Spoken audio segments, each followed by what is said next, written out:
In Swamiji's book, Essence of Bhagavad Gita, it comes under chapter 8, called The Scripture Begins.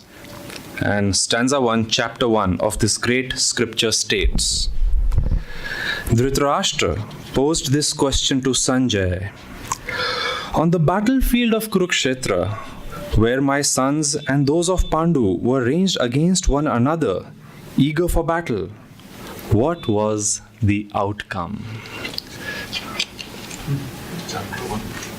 Chapter 1, first verse. What was the outcome? And it's a very simple verse actually. Without much, we may feel teaching. There was no instruction, hardly any inspiration. They're talking of two historical figures probably.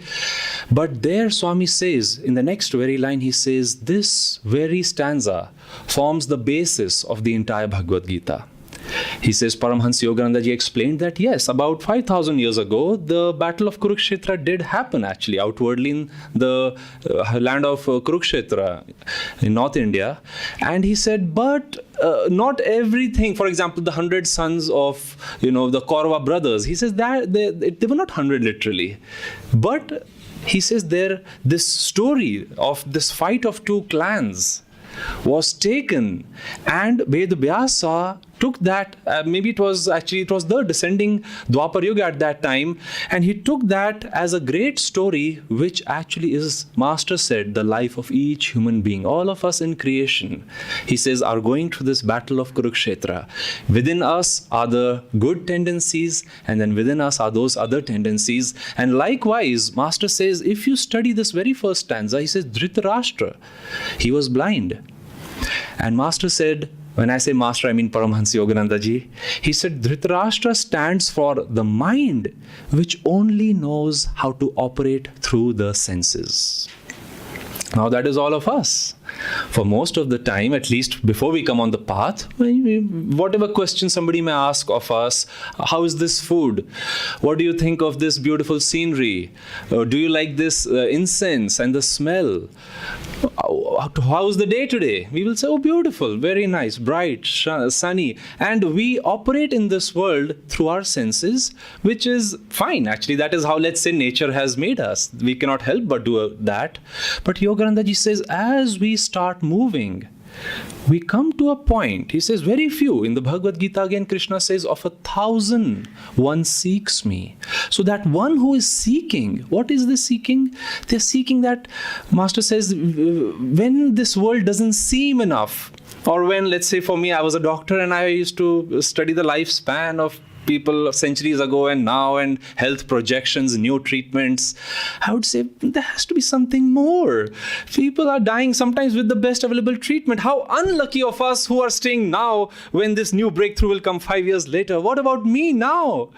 And we start asking some genuine questions that the blind mind is groping in the darkness, you might say, asking for answers. And then universe brings a Sanjay to us. Like Dhritarashtra was given a Sanjay. What is Sanjay? Introspection. He's calm. He's the mind also. But another aspect of the mind which can introspect. And Yogananda ji said, if this book was only about a battle that occurred 5,000 years ago, then why are we discussing it right now? But he says in this first stanza, in asking that question, what happened? What did they do? Is the proof that this was a battle. Yogananda ji says this battle, the Bhagavad Gita is speaking of a battle of consciousness. Because there we can say, in the active battle, especially with the person who has the power to see what is happening in the moment, the ideal question should have been, what is happening? Especially my own brothers are there, my sons are there. Please let me know. I am eager to know. Like a live match, now who would want to see a recorded cricket match? Especially if it's India and Pakistan, let us say. We all want to know what's happening now. But if let's say if it's a match of consciousness, then Kriyananda ji said, actually we don't have an option of watching it in the moment. As we spiritually evolve, we can only look back. That is how we improve. That is how maybe we come to the point where we live in the perpetual now, but we have to evolve. Once somebody asked Yogananda ji, What is mankind? You're saying mankind is in darkness, long journey to evolution. What is the source? How does he see the light in that journey?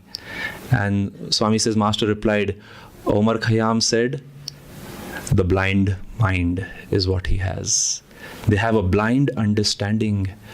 And he stopped the answer over there. That a blind understanding is what has been given to us to find the way out of this, difficulty. But again, now let's see how that blind mind, with the help of Sanjay, can really find its true goal.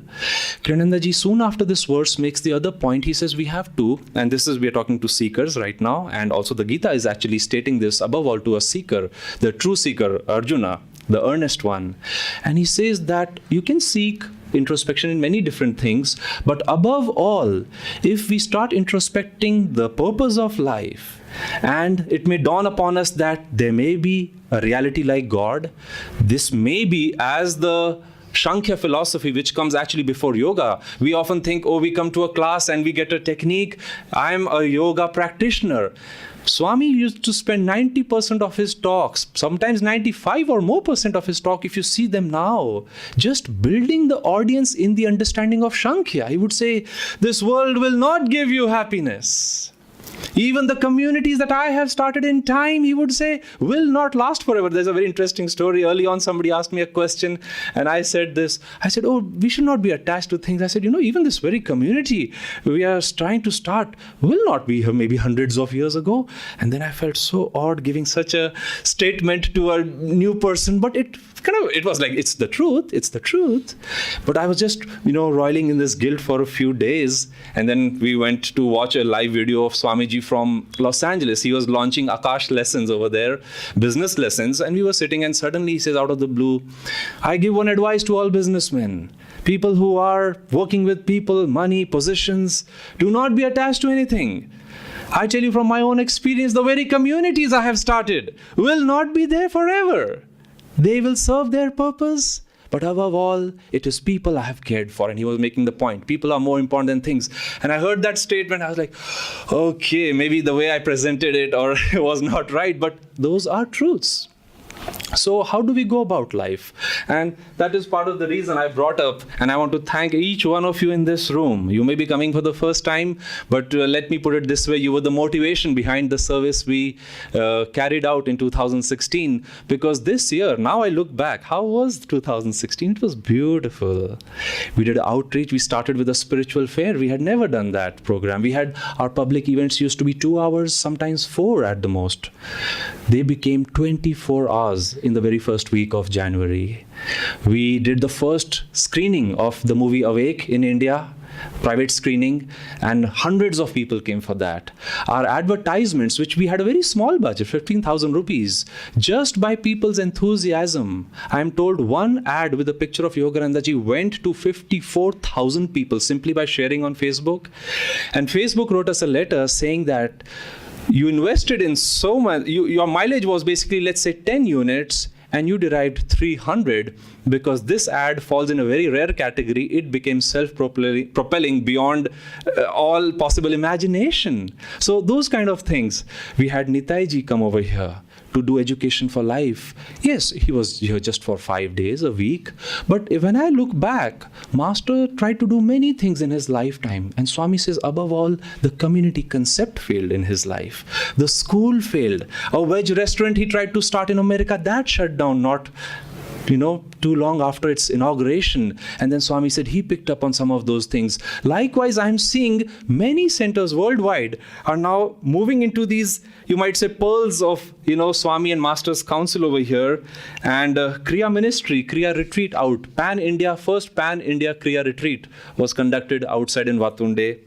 Corporate workshops. We had an invitation, I should share this, from TMTC, Tata Management and Training Center.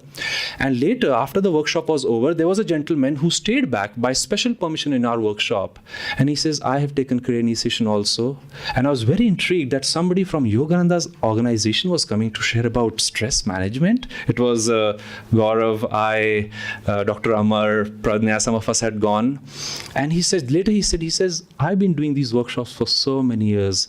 I should tell you, this was one of the most inspired and experiential ones I have had. And we got the same feedback from TMTC, and they later told us, the man said, I was under tremendous pressure because I had picked you and another lady from all of India to conduct this workshop for 35 of our leaders chosen from all over India.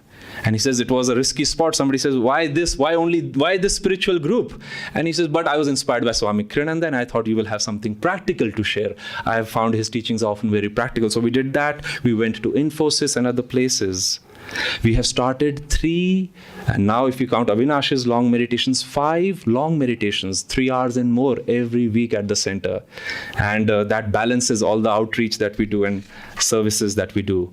Our choir has now gone into the 2nd year, choir ministry, singing Swami's music. For those who may be new, Swami Kriyanandaji wrote more than 450 pieces of inspired music. He was a world traveler, spoke 10 different languages.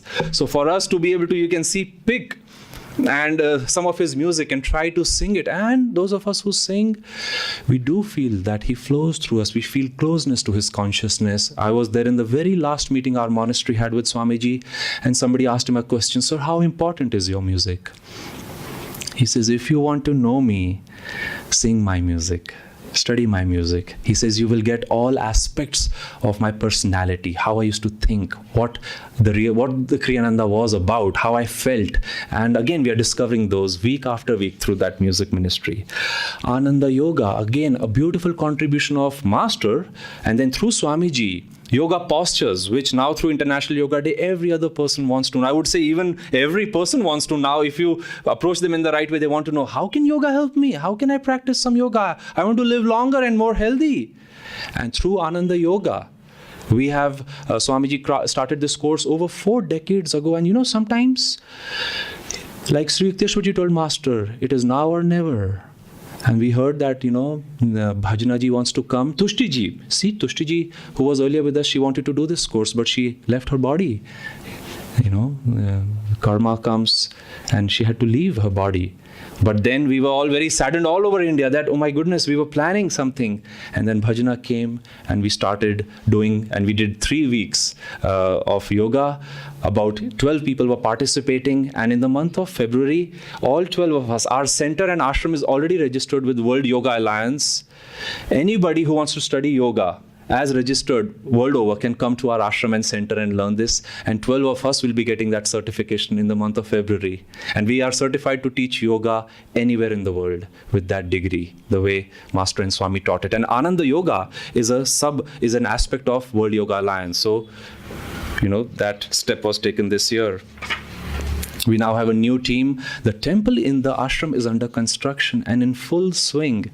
And that again is a step. I mean, to make a temple is a dream wish for every ashram, and such a grand one as that. Again, that holy step was also taken in this beautiful year. So as you can see, so we can look back. I would say, let's introspect. But also I want to make the point, and coming back to how this book can help us in our personal lives, I want to suggest a few things. I picked up that affirmation chiefly for the book also, because it has exactly 52 affirmations. It's one of Swamiji's best books. And I want to suggest something. At least I'm going to follow this, and maybe this is something you may be inspired to do also. That I have told myself every evening or morning, but evening works better for me to read, I am going to give 20 minutes to the Bhagavad Gita. There are 700 shlokas. I have just read one of them, and I'll explain a little bit more about it. So if we read 2 shlokas a day, we can cover this book with its explanation and application in our life. What did I do today? How can I lead a better tomorrow? How can I be a better person tomorrow? And Swami says that introspection actually comes in 4 different aspects. It's very practical. So he also warns, before he goes further, he says, you know, the mind, Sri Yukteswarji said, is a double-edged sword. Now we can try to go past the mind. It's like the ego. You need an ego, Yoganandaji says. You have to make an unhealthy ego a healthy one. And then finally, when you're a healthy ego, you understand you don't need this ego after all, and you want to renounce it. So that is the way of the ascent. Likewise with the mind. We want to go in, Swami says, 4 different stages as we progress with our introspection of our daily life and activity, and you might say your work, your business, whichever way, your family life. And the first one, Swami says, when you start genuinely, sincerely asking on the spiritual path, what I want to do, he says the first indicator that you are winning this battle of life, moment by moment, will be happiness. Are you happy or joyful? And that is so easy to ask. If we are not happy, I've sometimes found myself very unhappy in my room. And then I say, what will make me happy? Not reading a scripture, I say. I don't want to go for a movie. I don't watch them anymore, too many of them. I want to go for a run. I want to go cycling. I want to go and meet some Guru Bhai. I want to come and sit at the city center because it is more inspiring to be here. So that simple question, am I happy? Am I winning the battle this morning? So Swami says, first of all, are you happy? Are you joyful? Now I'll also mention the flip side after I cover all these 4 points. Second thing he says, an ever expanding consciousness, awareness. For us, it means we are not just this body.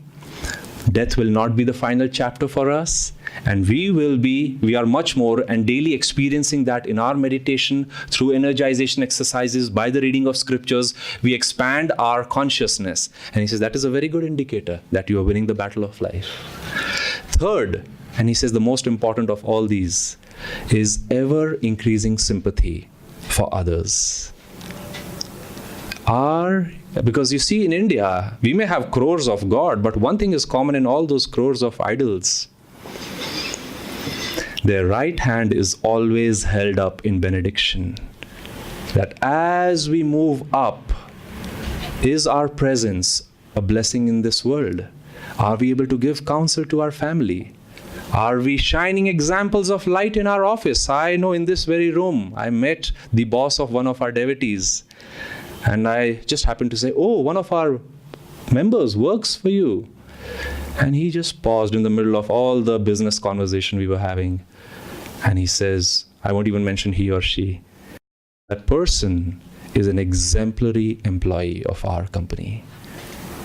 Thousands of people work in that office. So, are we shining examples? Are we having sympathy for others? Are we able to relate to other people's realities? And finally, Swami says, inner calmness. In the battle of life, how Krishna was, even Arjuna would sometimes get ruffled, upset over things.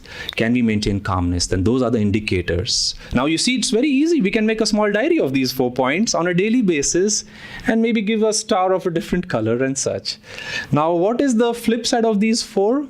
Because Swami, again, it's a double-edged sword, and Swami says, first of all, the mind will always try to convince you that you have all 4 of them.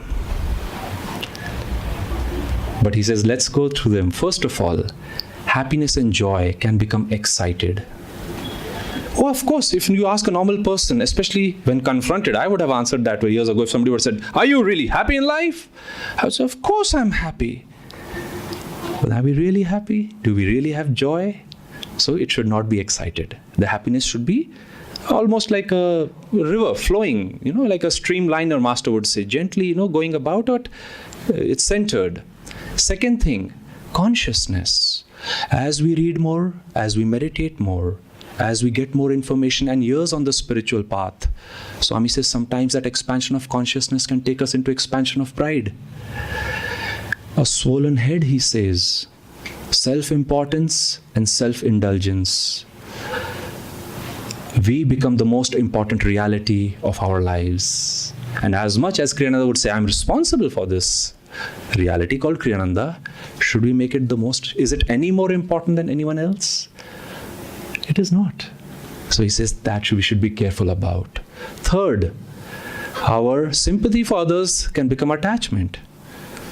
Emotional, possessiveness, expectation. I give you a free book, Renuji. You didn't come for my class. Or how it happens in families. Now see, this is everybody's problem. That's why this is first verse 5,000 years ago is still relevant. But in order to be really free, again, coming back to being the spiritual devotee, not this life, a healthy body alone, some or a lot of money alone is not the goal.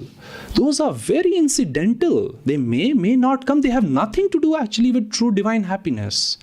So when we can say, I will have sympathy for others, my love for them is impersonal. I love because love flows through me. It is the very nature of love to care. But I have no expectations. So that is again a very beautiful step in our expansion. And finally, Swami says, calmness, never allow it to become indifference. He would often give the story in the Bhagavad Gita. It is given. You're walking towards some destination and you hear there's a pit next to the road and you hear somebody saying, help, help. And you look down and this dusty, muddy person, totally in tattered clothes, is trying to crawl up. And you say, I'll pray for him. Such bad karma. And Swami says, not only did you leave him, you missed an opportunity God gave you because he was in your path. You see, we don't have to go hunting for these places. The battlefield is inside us. Our emotions, our outer realities on a daily basis will come. And hence we need the daily introspection at the end of the day, that we say, no, maybe this is an opportunity and I will do my very best. If we cannot pull, we don't have time, we say, don't worry, I'm going to send somebody over here. So things like that. So my suggestion is we take this in the... Now, of course, as you can see, this one is not very instructive, but Swami was making the point that this verse is the basis of our lives, is the basis of the Bhagavad Gita, and is the basis of a spiritual life. We look back, how did I do today? So I'm going to start my new year by a daily evening reading of this book and introspecting on those 4 components and seeing how my meditative life, my life of service and sharing, organizational work, responsibilities is going to go in that direction. And I urge you also to read that book also. If you are not aware, Yogananda ji had made a very deep promise, spiritual promise for this particular book. He says millions of people will find God through this Bhagavad Gita. And he says not just thousands, millions. And he told Swamiji, I have seen it, I know. So I want at least us 70 to be part of those millions. So let's get this book if we don't have and see if we can make a study of this. God bless you. Jai Guru.